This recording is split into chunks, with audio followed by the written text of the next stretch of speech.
여러분 안녕하세요. 즐거운 과학 시간이 돌아왔습니다. 자, 우리 지난 시간에 화요일이 빨간 날이라 못 만났는데요. 일주일 만에 만나니까 더 반가운 것 같아요. 여러분들 다들 잘 지내고 있었나요?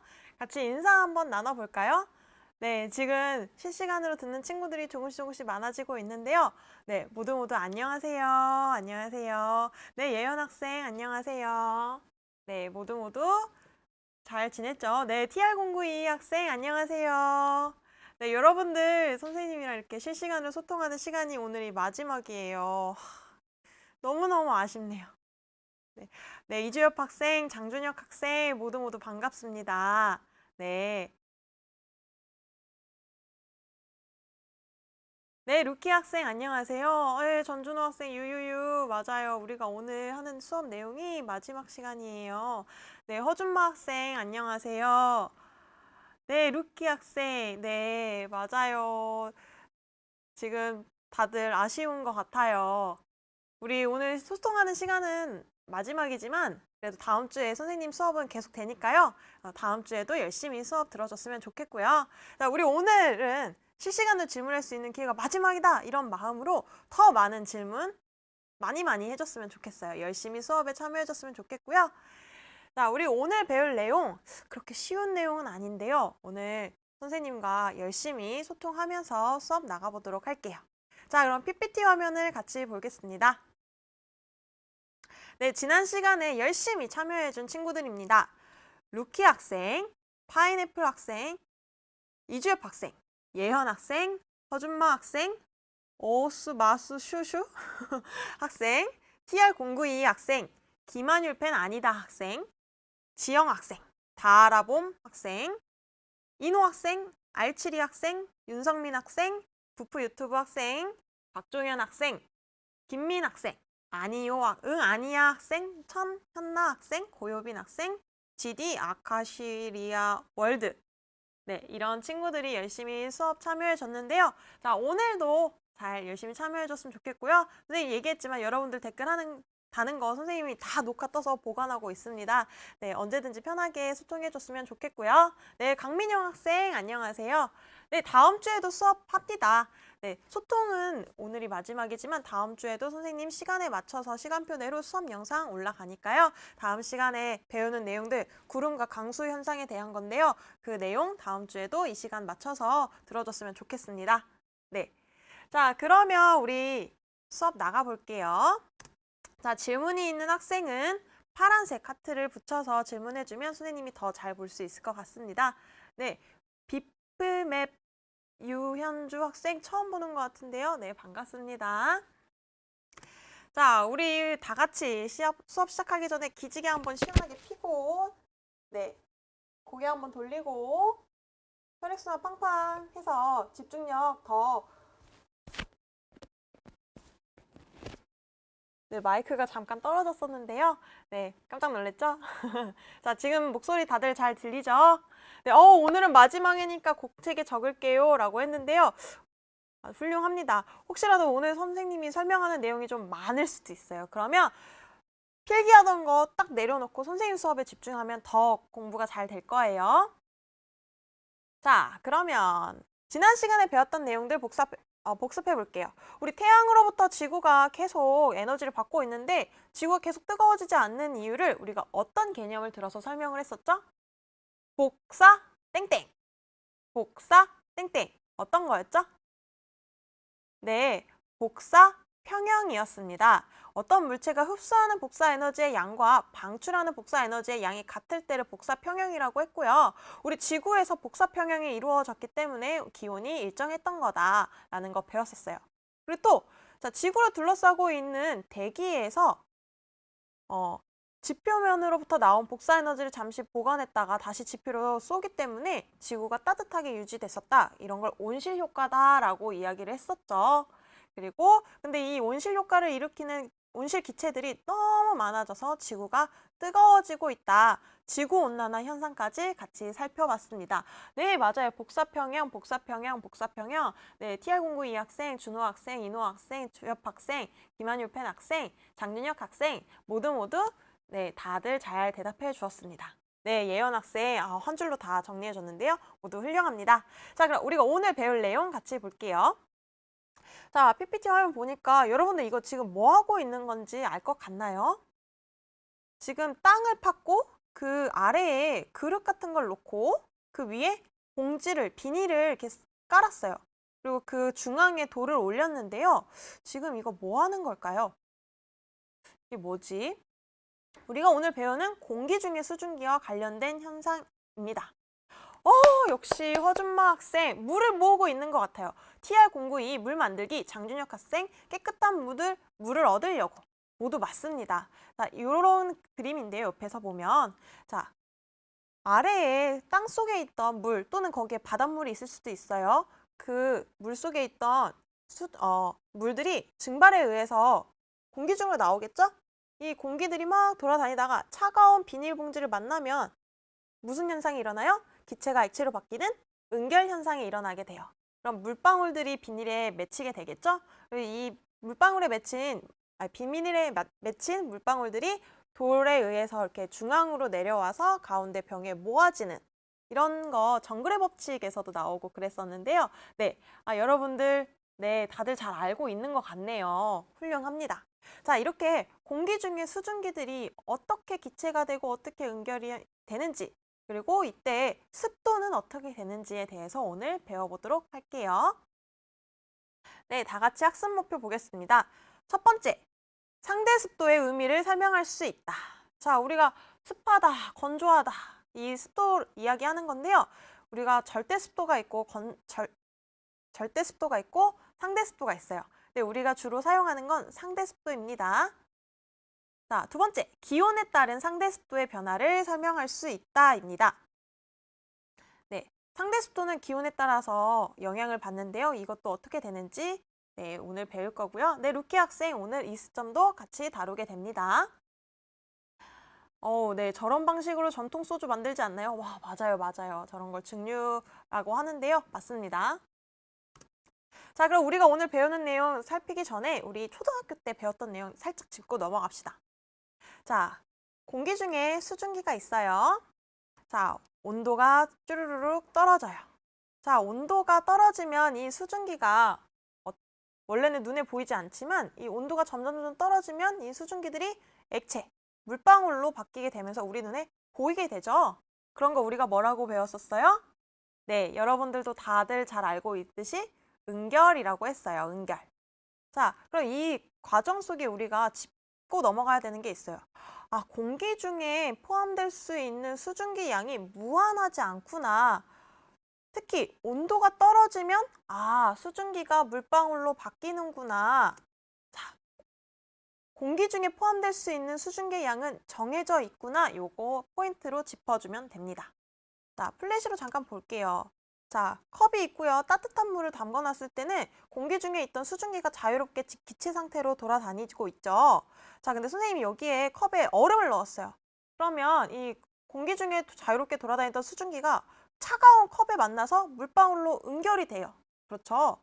자, 이걸 통해서 알 수 있는 건 뭐냐? 자, 수증기가 물방울로 바뀌는 데는 어떤 게 영향을 준다?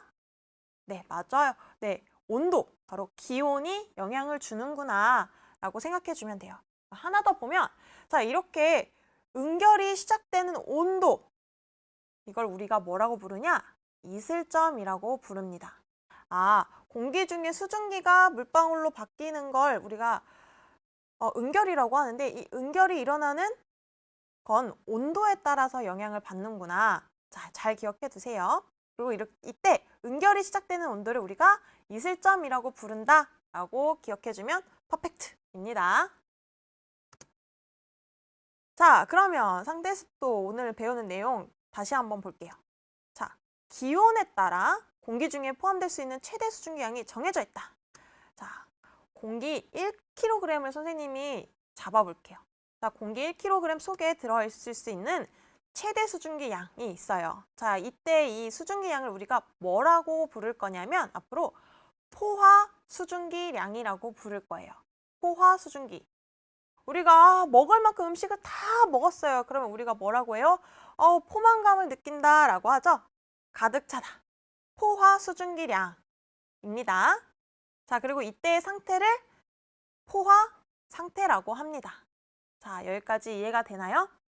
자, 공기 중에 포함될 수 있는 최대 수증기 양이 기온에 따라 정해져 있는데, 자, 이 최대 수증기 양을 우리가 포화 수증기 양이라고 하고, 이 포화 수증기 양을 가득 갖고 있는 상태를 포화 상태라고 한다라고 기억해주면 됩니다. 네, 네, 잘 이해가 된다고 했네요.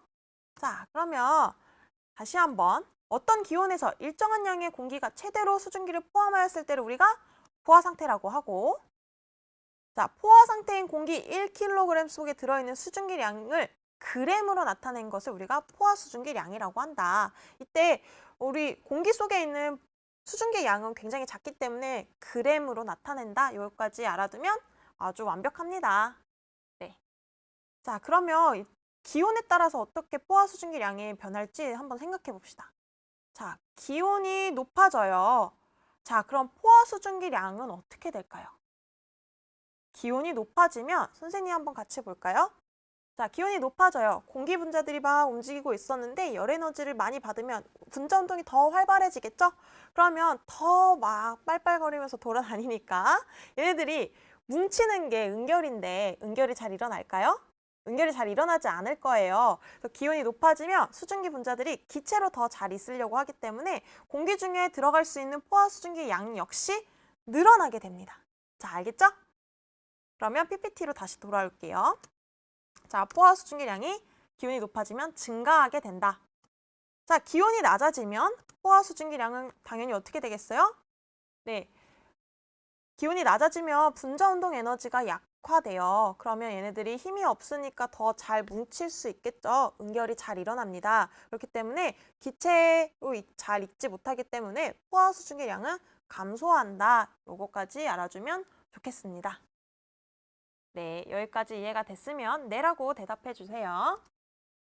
자, 그럼 우리가 오늘 배우고 싶은 궁극적인 목표는 뭐냐? 바로 상대 습도인데요.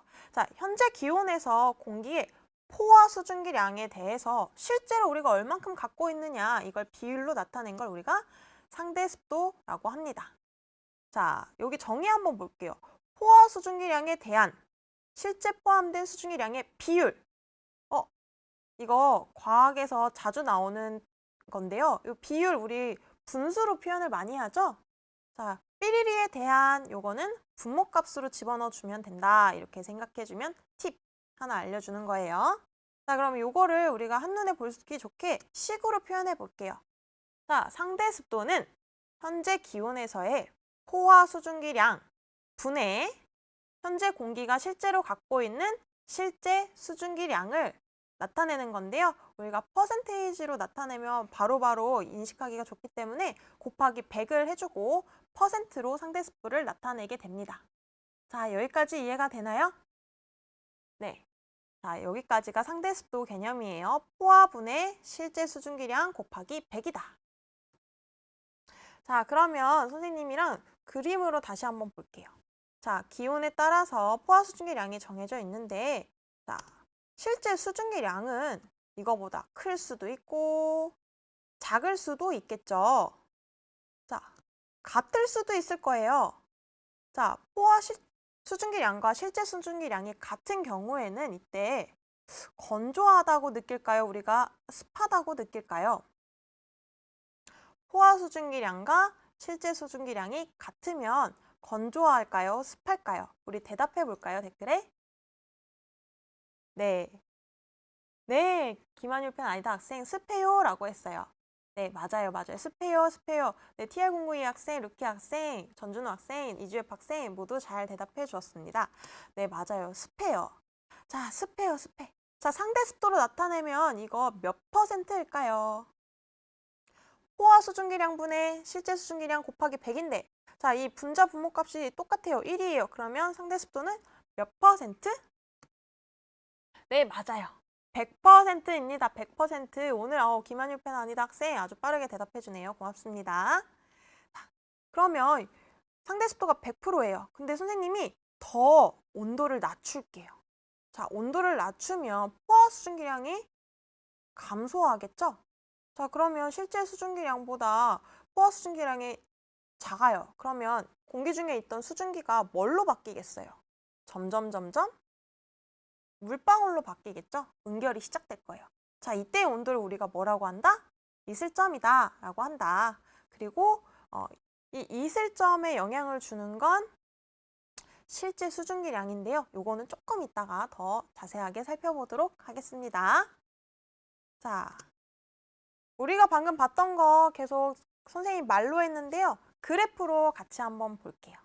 자, 그래프가 나왔어요. 그러면 가로축이 뭔지 세로축이 뭔지 봐야 되는데 가로축은 온도이고요. 세로축은 수증기량입니다. 그리고 왼쪽 박스에 있는 건 가로 세로 높이가 1m인 공간 속에 들어있는 공기, 그리고 그 안에 구름 모양은 포화 수증기량을 나타내요. 자, 한번 영상을 통해서 그래프가 어떤 뜻을 포함하고 있는지 같이 봅시다. 자, 온도랑 수증기량이다. 자, 선생님이 온도를 점점 높이고 있어요. 자, 그랬더니 포화 수증기량이 점점 증가하고 있네요. 자, 이번에는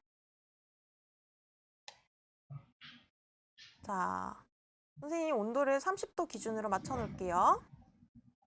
자, 이번에는 수증기량을 늘려보겠습니다. 자, 그럼 구름 속에 이제 실제 수증기가 표시가 되네요. 쭉쭉쭉쭉. 자, 이때 아직 포화 상태에 도달하지 않았기 때문에 우리가 불포화 상태라고 이야기를 합니다. 자, 우와, 포화 상태에 도달했어요. 상대 습도는 100%이네요. 자, 근데 여기서 선생님이 보니까 여기 그림의 검은색 선은 포화 수증기량을 나타내는 거구나 라고 생각할 수 있겠네요. 자, 여기서 멈추지 않고 선생님이 더 수증기량을 많이 넣어주면 포화 상태를 지나쳤어요. 우리가 음식을 너무 많이 먹었어요. 포만감을 이미 느꼈는데도 음식을 더 많이 먹으면 과식했다라고 하죠. 자, 이때는 과포화 상태라고 이야기를 합니다. 과포화 상태. 자, 그리고 우리 하나만 더 볼까요? 이 과포화 상태. 포화 수증기량보다 더 많은 이 수증기량들은 결국에 어떻게 되겠어요? 네, 응결되겠죠? 그것까지 알면 퍼펙트. 자, 이 포화 수증기량 곡선은 굉장히 중요한데 여러분들이 이해하기 좀 어려워하는 내용이기 때문에 선생님이 모형을 하나 더 가져왔어요. 자, 우리 수증기랑 물방울은 눈에 잘 보이지 않으니까 선생님이 우리 학교에서 제일 자주 보는 풍경, 너무너무 그리운 풍경, 교실 갖고 왔어요. 그 교실 안에 책상과 학생들로 이 수증기량을 표현할 건데요. 자, 여기서 중요한 건 실제 수증기량은 누가 의미하는 거냐면 학생이다 라고 생각해 주면 되고요. 책상은 포화 수증기량이다. 자, 포화 수증기량은 실제 수증기량, 학생이 들어갈 수 있는 공간을 나타내는 거고요. 우리 그 공기 속에 실제로 들어있는 실제 수증기량은 학생이다 라고 생각해 주면 돼요. 자, 이것도 마찬가지로 플래시 한번 찬찬히 봅시다.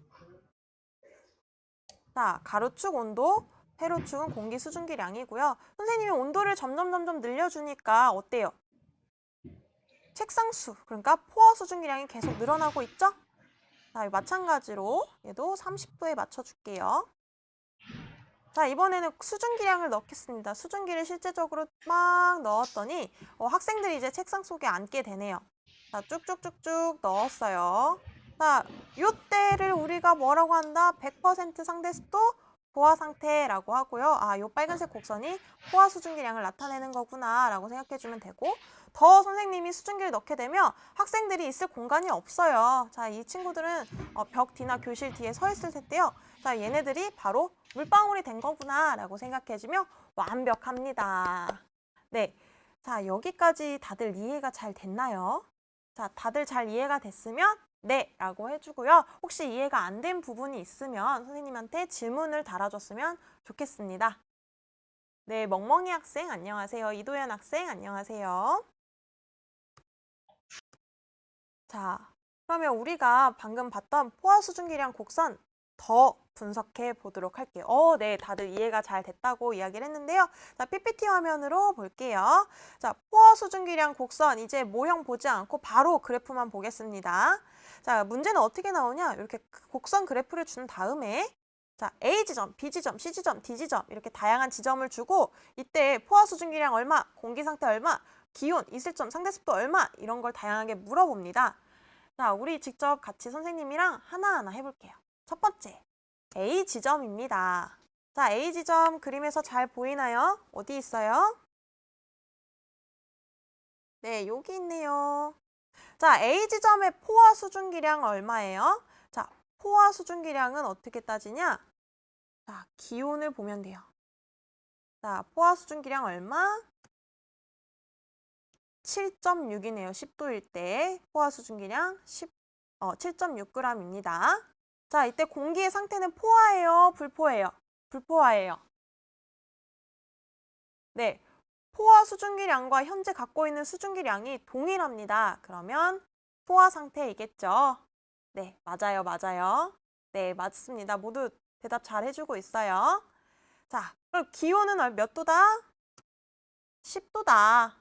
네, 10도입니다. 자, 이슬점은 몇 도일까요? 이슬점. 이슬점 뭐였더라? 응결이 일어나는 온도인데 이슬점도 우리가 곧바로 포화 상태에 도달했다가 곧바로 응결이 시작되기 때문에 이슬점도 10도다라고 이야기를 해요. 10도다. 네, 맞아요, 맞아요. 자, 상대 습도는 100%다. 자, 됐죠? 자, 두 번째. 이번에는 B지점 가볼게요. B지점 여기 있네요. 자, 이때 이것도 포화 수증기량 곡선 위에 점이 찍혀 있어요. 그럼 포화 수증기량 그대로 읽어주면 되겠죠? 숫자값 얼마? 네, 27.1g/kg이다. 이렇게 봐주면 돼요. 자, 공기 상태 어떻게 될까요? 포화, 불포화 어느 상태이죠? 네, 맞아요. 모두들 잘 적어뒀는데요. 네, 마찬가지로 얘도 포화 상태이네요. B지점도. 자, 기온은 아래에 있는 기온 그대로 그냥 읽어주면 되니까 30도입니다. 자, 이슬점은 자, 지금 갖고 있는 수증기량이 응결되기 시작되는 온도인데 자, 여기서 조금만 지나면 곧바로 이 지점에서 곧바로 응결이 일어나기 때문에 자, 이때는 이슬점도 우리가 30도다라고 표현한다. 와, TR092 학생 A, B, C, D 벌써 각 값을 다 적어줬네요. 훌륭합니다. 예연 학생 훌륭합니다. 네, 루키 학생, 준호 학생, 예연 학생 모두 훌륭해요. 자, 상대 습도 마찬가지로 100%다. 자, A, B, 이런 특징들이 있구나. 포화 수증기량 곡선 위에 있는 지점에서는 포화 상태고 상대 습도 100%구나. 이슬점이랑 기온이 같구나. 요거 기억해주면 됩니다.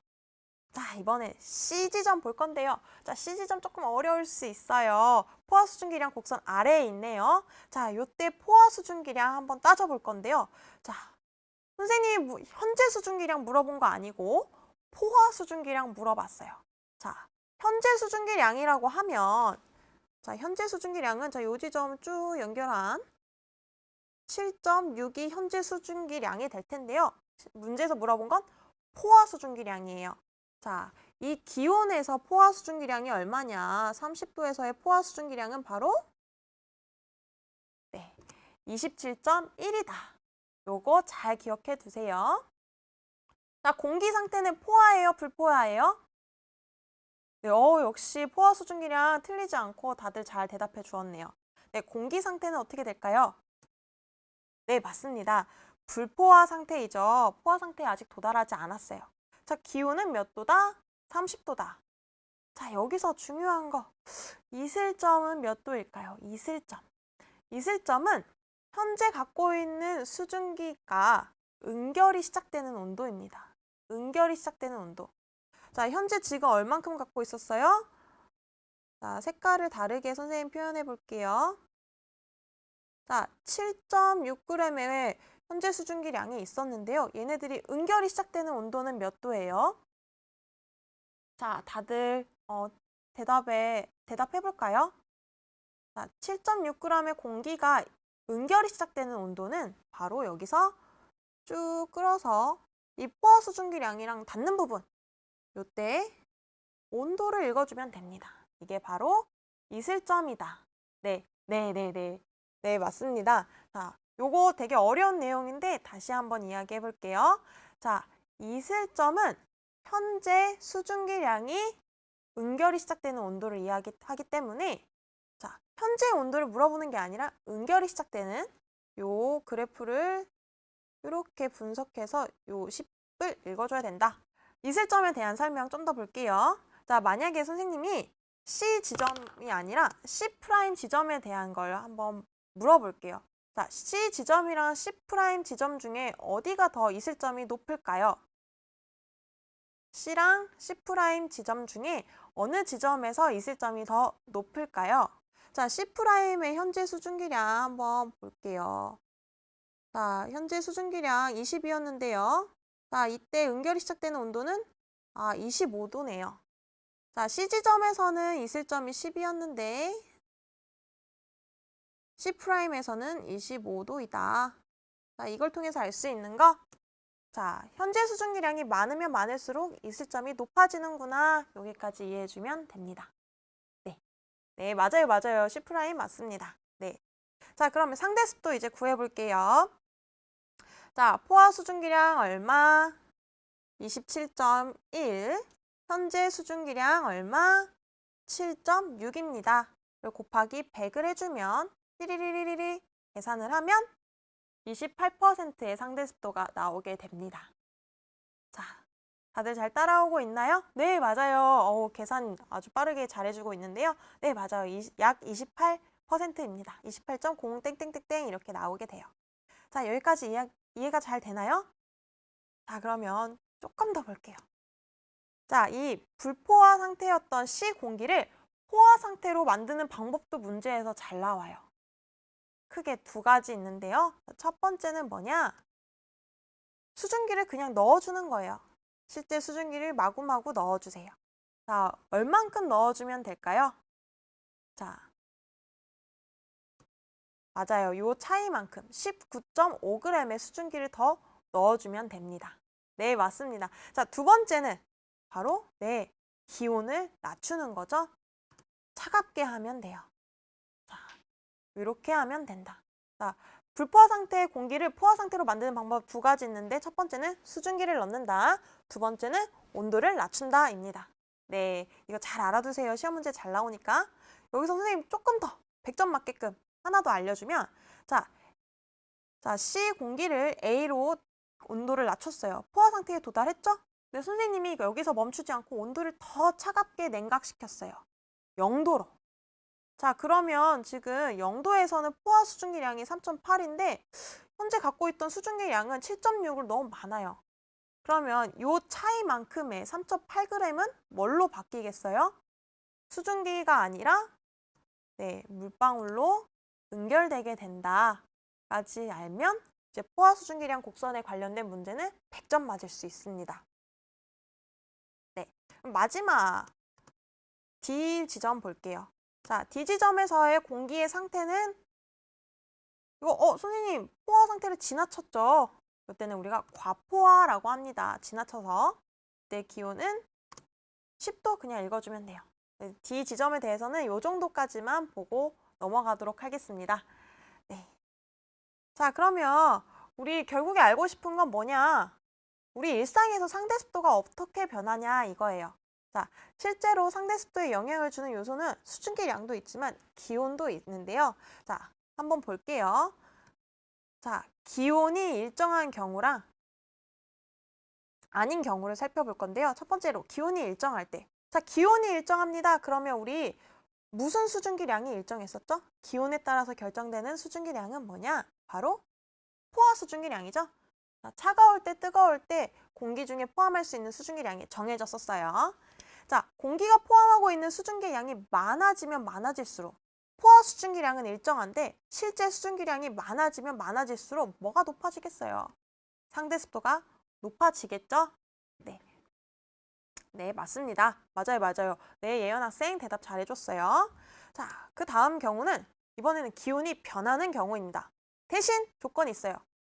현재 실제 포함되어 있는 수증기량은 일정할 때라는 조건이 있습니다.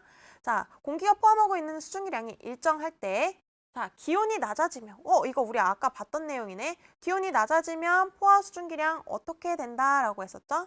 기온이 낮아지면 포화 수증기량, 감소한다라고 했었어요. 그럼 상대 습도는 어떻게 될까요?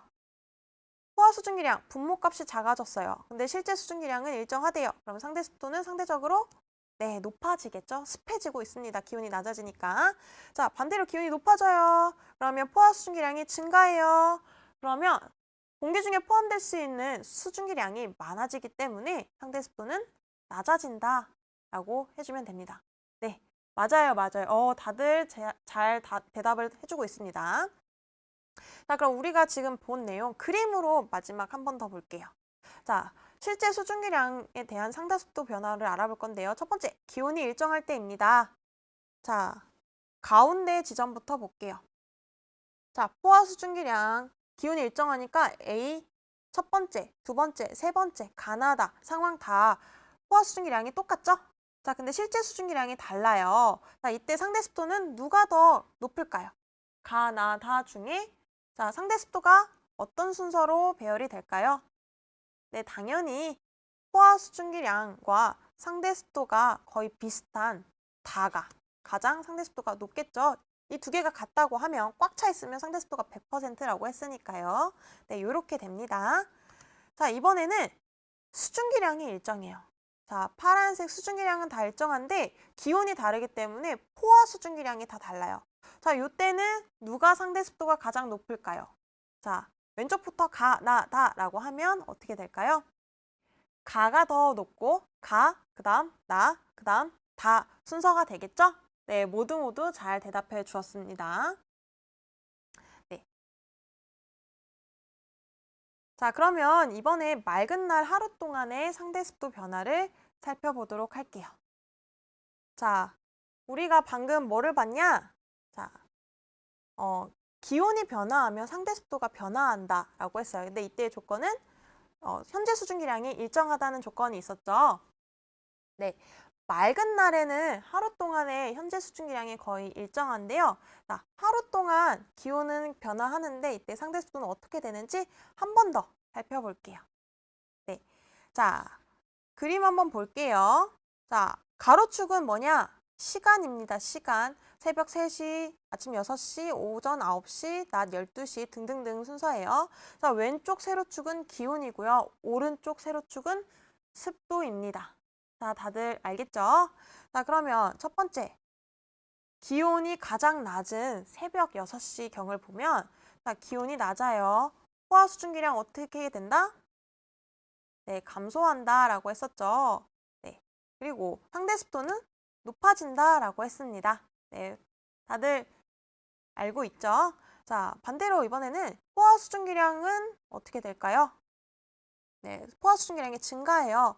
그럼 상대 습도는 낮아지게 되죠. 아하, 이렇게 보니까 뭘 알 수 있냐? 아, 하루 동안 기온이 높을 때는 상대 습도가 낮아지고 기온이 낮아지면 상대 습도가 높아지구나. 거의 반대로 움직이는구나 라고 생각해주면 퍼펙트입니다. 자, 여기까지 다들 이해가 되나요? 네, 이해가 됐으면 네, 혹시 질문한 사항이 있으면 댓글을 달아주시고요.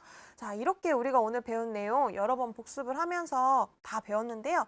한 번 더 마지막으로 영상을 통해서 정리해 보도록 할게요. 햇빛이 잘 비치는 맑은 날. 젖은 빨래를 널어놓으면 어떤 일이 벌어질까요? 빨래에 있는 물이 증발하면서 빨래가 마릅니다. 빨래에서 증발한 물은 대기 중에 수증기가 됩니다.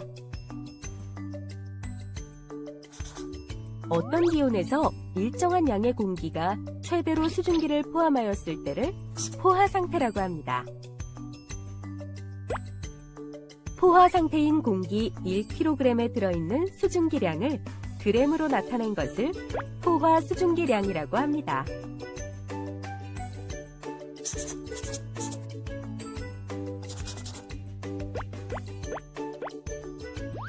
포화 수증기량은 기온이 높아지면 증가하고 기온이 낮아지면 감소합니다. 또 공기 중의 수증기량을 습도라고 하는데 일상생활에서 주로 사용하는 습도는 상대 습도입니다. 상대 습도가 낮을 때는 건조하고 높을 때는 습합니다.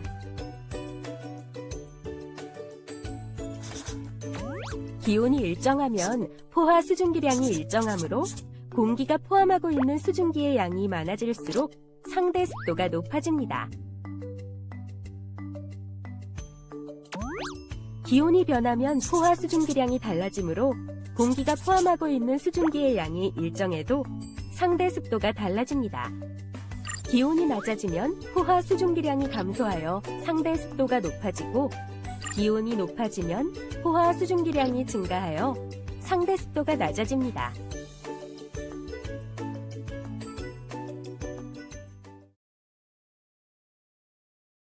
네, 다들 영상 잘 봤죠? 우리가 오늘 배웠던 내용들 귀여운 영상으로 다시 한 번 더 복습했습니다. 네. 자, 그럼 오늘 배운 내용 같이 정리해 볼게요. 자, 어떤 기온에서 일정한 양의 공기가 최대로 수증기를 포함했을 때 우리가 포화 상태라고 하고요. 이때 수증기의 양을 수증기량이다. 그리고 이때 기준은 공기 1kg 속에 들어있는 수증기 g이다. 자, 세 번째 우리가 계속 이야기했던 현재 기온에서 공기의 포화 수증기량에 대한 실제 포함된 수증기량의 비율, 상대 습도입니다. 상대 습도. 우리가 습해, 건조해. 이게 바로 상대 습도랑 관련된 거다. 이렇게 알아주면 돼요. 자, 상대 습도 구하는 공식 다음과 같았고요. 자, 포화 수증기량 분의 실제 수증기량 곱하기 100이다. 자, 요거 그래프 다시 한번 볼게요. 이 식 다시 한번 볼게요. 자, 분모에 있는 포화 수증기량은 어떤 값에 결정됐냐? 기온에 따라서 포화 수증기량이 결정됐다. 요거 잘 기억해 두세요. 포화 수증기량은 누구랑 관계되어 있다? 기온에 따라서 결정된다. 잘 알아두시고요. 자, 실제 수증기량은 어떤 값과 연관이 되어 있냐? 이슬점과 연결되어 있습니다. 지금 선생님이 이야기하고 있는 거는 문제에 자주 나오는 내용만 지금 찝어서 연결해서 이야기해 주는 거예요. 실제 수증기량은 바로 뭐를 결정짓는다? 응결이 시작되는 온도, 그 이슬점을 결정짓는 게 실제 수증기량이다. 요 두 개만 잘 알아두시면 돼요. 자, 다들 이해가 되나요? 자, 아까 노트 필기 하신다고 했던 학생 다 노트 필기 했죠? 포화 수증기량은 온도에, 실제 수증기량은 이슬점에 관계되어 있다. 자, 그리고 포화 수증기량 곡선 그래프 봤어요. 그래서 문제에서 각 지점 값을 주고 이때 상태나 이슬점이나 포화 수증기량 이런 걸 물어보니까요. 잘 알아두었으면 좋겠고요. 자, 맑은 날 하루 동안의 상대 습도 변화 어떻게 되는지 봤는데요. 기온과 상대 습도가 거의 반대로 움직이는구나. 우리 언제 따뜻하고 언제 추운지는 아니까요. 상대 습도는 그거랑 반대구나 라고 생각해 주면 돼요. 그래서 우리가 아침에 일어나면 막 플립에 이슬이 맺혀 있고 그렇죠? 이거 다 새벽 동안 날씨가 추워져서 낮에 공기 중에 있던 수증기들이 차가운 플립과 만나서 응결이 됐구나. 이렇게 생각해 주면 돼요. 자, 그러면 형성평가 같이 풀어보도록 할게요. 자, 첫 번째, 공기가 포함될 수 있는 최대의 수증기량인 뭐는? 네, 포화 수증기량이죠. 포화 수증기량은 기온이 높을수록 어떻게 된다? 포화 수증기량은 기온이 높을수록 점점 더, 네, 맞아요. 증가한다라고 했어요. 두 번째, 일상생활에서 주로 사용하는 습도로 현재 기온의 포화 수증기량에 대한 실제 수증기량의 비율을 나타낸 건 뭐다라고 했었죠? 자, 일상생활에서 주로 사용하는 습도는 네, 맞아요. TR092 학생 첫 번째로 대답해 줬네요. 네, 상대 습도입니다. 자, 세 번째 마지막 문제예요. 밀폐된 실내에서 난방을 하면 상대 습도가 어떻게 달라질까요? 그 이유는 뭘까요? 이건 우리 이미 생활 속에서 알고 있죠? 밀폐된 공간에서 난방을 막 때워요.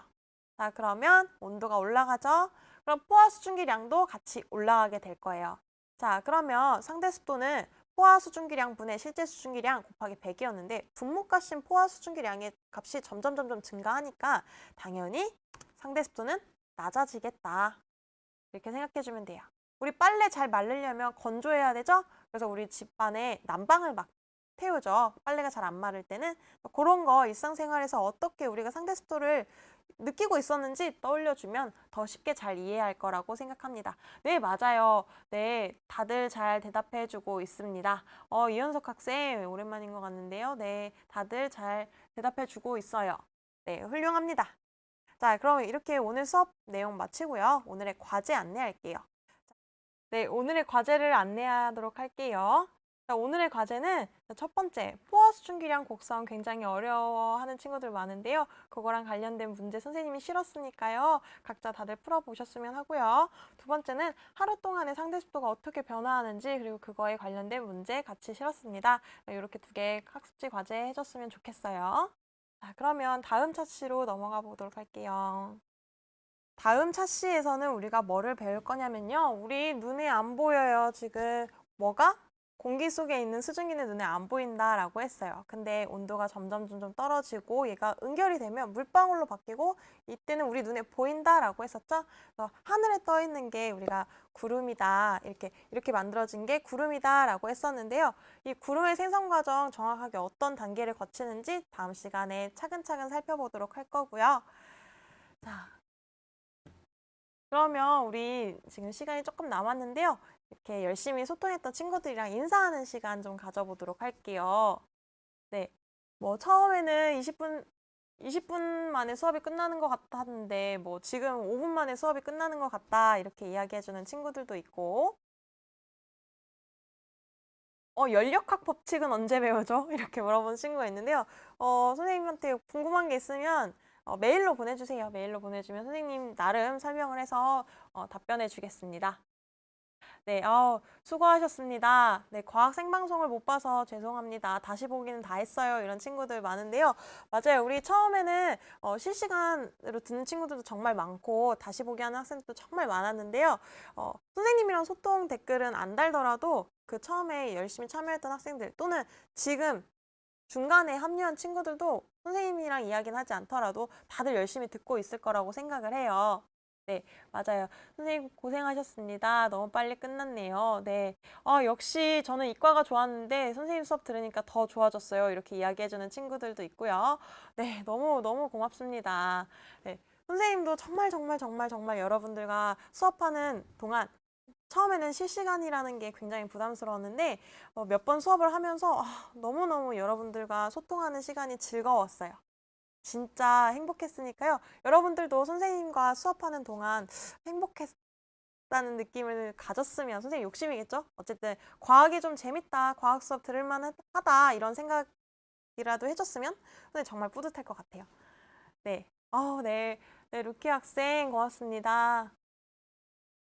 김한율 편 아니다 학생. 김한율과 무슨 일이 있었는지 참 궁금한데 네, 다들 네, 행복했어요. 고맙습니다. 이현석 학생, 네, 준혁이 학생, 준호 학생 모두 고맙고요. 우리 실시간 소통은 끝나지만 다음 주에도 선생님 수업 그대로 올라가니까요. 다음 시간에도 빠지지 않고 수업 열심히 들어줬으면 좋겠고요. 네, 다들 선생님 수업 녹화여도 아니면 등교 계약이 하고 나서라도 언제든 항상 열심히 수업 들어줄 거라고 생각을 해요. 네, 모두들 다음 과학 수업도 잘 들어줬으면 좋겠습니다. 오늘 어려운 내용 배웠는데 지금까지 잘 이해한다고 잘 따라와줘서 모두 고생 많았고요. 자, 그럼 오늘 수업 이만 마치겠습니다. 다들 안녕히 계세요.